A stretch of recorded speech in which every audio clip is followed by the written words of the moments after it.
আজকে আমি আপনাদের সামনে নিয়ে এসেছি কাতলা মাছের তেলের অসাধারণ এক রেসিপি, যা কেবলমাত্র ঘরোয়া 2-3টি উপকরণ দিয়েই চটজলদি বানিয়ে ফেলতে পারবো। প্রথমে কড়াইতে হাফ চা চামচ তেল দিয়ে দেবো গরম হওয়ার জন্য। তেল গরম হয়ে গেলে তাতে প্রথমে দিয়ে দেবো 7টা চেরা কাঁচা লঙ্কা। নাড়িয়ে নিয়ে তাতে ছেড়ে দেবো কাতলা মাছের তেল।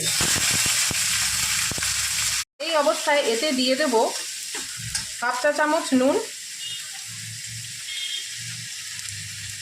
হাফ চা চামচ হলুদ,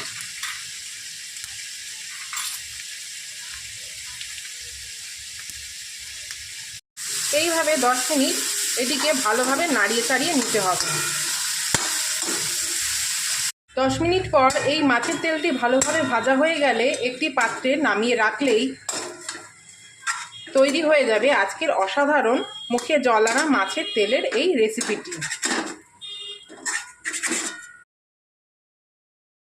আজকে আমি আপনাদের সামনে নিয়ে এসেছি কাতলা মাছের তেলের অসাধারণ এক রেসিপি, যা কেবলমাত্র ঘরোয়া 2-3টি উপকরণ দিয়েই চটজলদি বানিয়ে ফেলতে পারবো। প্রথমে কড়াইতে হাফ চা চামচ তেল দিয়ে দেবো গরম হওয়ার জন্য। তেল গরম হয়ে গেলে তাতে প্রথমে দিয়ে দেবো 7টা চেরা কাঁচা লঙ্কা। নাড়িয়ে নিয়ে তাতে ছেড়ে দেবো কাতলা মাছের তেল। এই অবস্থায় এতে দিয়ে দেবো হাফ চা চামচ নুন, হাফ চা চামচ হলুদ,